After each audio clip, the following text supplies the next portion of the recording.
विधानसभा की कार्यवाही जारी है, आपको सीधे लाइव तस्वीर दिखाते हैं।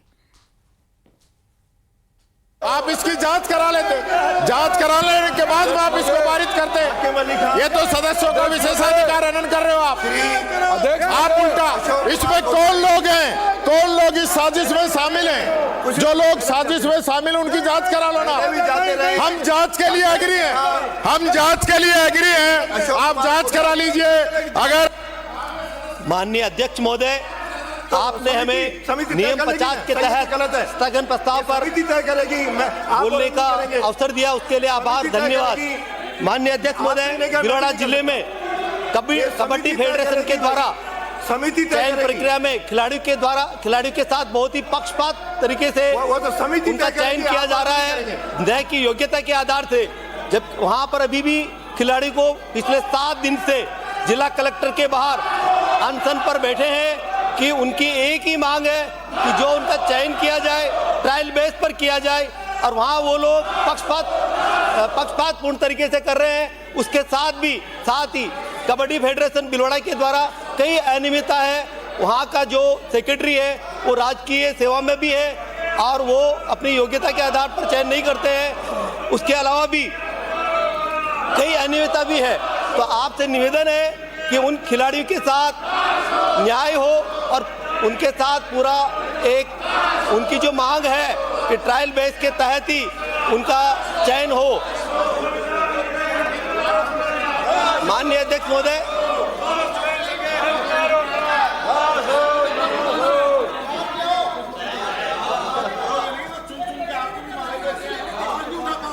माननीय अध्यक्ष महोदय, फेडरेशन एक स्वायत्तशासी संस्था है। उसका जो उनकी चयन प्रक्रिया बिल्कुल पारदर्शिता पूर्ण होनी चाहिए, वो नहीं हो रही है। तो उसको भिलवाड़ा कबड्डी फेडरेशन को भी और उनको आप संज्ञान में लेते हुए उनको कहे कि वो पूरे न्याय तरीके से उनकी चयन योग्यता के आधार पर करे। आज खिलाड़ी को अनशन पर बैठना पड़ा है और जिला कलेक्टर के द्वारा भी आश्वासन दिया है कि हम आपका आगे भेजा उन्होंने, पर यह क्या स्टेट लेवल तक का था तो यहाँ तक आया है। उनके साथ न्याय हो। और आज आपके सामने कहेंगे कि अभी आज वर्तमान में यहाँ मुख्यमंत्री जी भी बैठे हैं जो ओलंपिक खिलाड़ी रहे हैं, वो एक जानते हैं ओलंपिक विजेता रहे खिलाड़ी, जो पूरी अपनी एनर्जी लगा देता है, ऊर्जा लगा देता है, प्रतिभा लगाता है और उसके साथ न्याय नहीं होता है तो मानसिक अवसाद में भी चला जाता है। तो उनके साथ पूरा न्याय हो। धन्यवाद। जय हिंद। श्री मनीष यादव, श्री मनोज कुमार सादलपुर। महोदय, आपने मुझे नियम 50 में स्थगन प्रस्ताव पर बोलने का अवसर दिया, इसके लिए मैं आपका बहुत बहुत आभार प्रकट करता हूं। मेरे विधानसभा क्षेत्र में चूरू जिले में दिनांक 28/2/25 को बाहरी ओलावृष्टि होने के कारण मेरे विधानसभा क्षेत्र में किसानों का फसल पूर्णतः बर्बाद हो गई।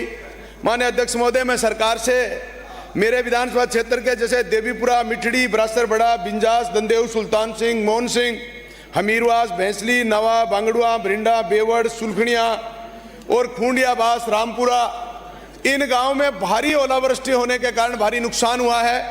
किसान वास्तव में बड़ा दुखी और असहाय हो चुका है।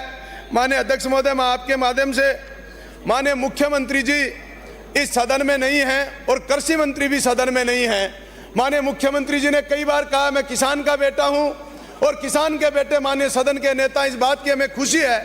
लेकिन माननीय मुख्यमंत्री महोदय, जहां भी हमारी बात को सुन रहे हैं, जहां भी हमारी बात को देख रहे हैं, मैं चाहता हूं कि सरकार किसानों की ओलावृष्टि के कारण जो नुकसान हुआ उसके लिए विशेष पैकेज घोषित करे। किसानों के लिए बीमा कंपनी का पिछली सरकार ने 21 जुलाई 2023 को एक अधिसूचना जारी करी और उस अधिसूचना में ओलावृष्टि, जल भराव, बादल फटना, बिजली गिरना, बाढ़ जैसी प्राकृतिक आपदाओं को, फसल के वे व्यक्तिगत नुकसान को बीमा कंपनी के माध्यम से हटा दिया गया, इसको सामूहिक कर दिया गया।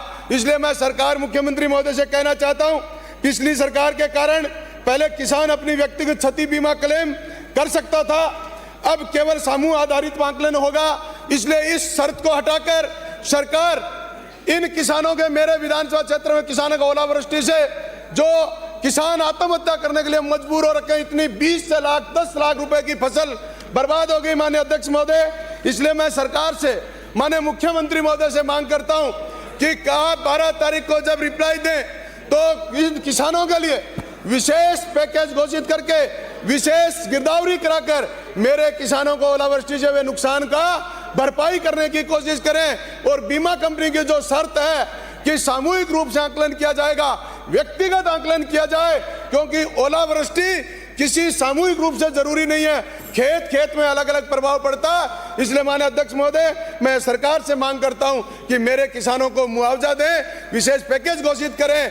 आपके कृषि मंत्री महोदय तो है नहीं, मुख्यमंत्री महोदय भी नहीं है, संसदीय कार्य मंत्री महोदय से मांग करता हूं कि हमारे इस विषय पर आप गंभीरता से विचार करेंगे और किसानों को लाभ देने का काम करेंगे। धन्यवाद अध्यक्ष महोदय, आपने मुझे बोलने का अवसर दिया। श्री डूंगराम केदर, हो गया आपका विषय? आप नहीं थे श्री डूंगराम केदर? है सर, आ गया। चलो 1 मिनट बोलो मनीष, बोल दो तो दे देते हैं, आप कहते हो तो। विपक्ष के नेता का कहना मान रहा हूं। धन्यवाद अध्यक्ष महोदय, मुझे स्थगन प्रस्ताव पर बोलने का अवसर देने के लिए आपका आभार। अध्यक्ष महोदय।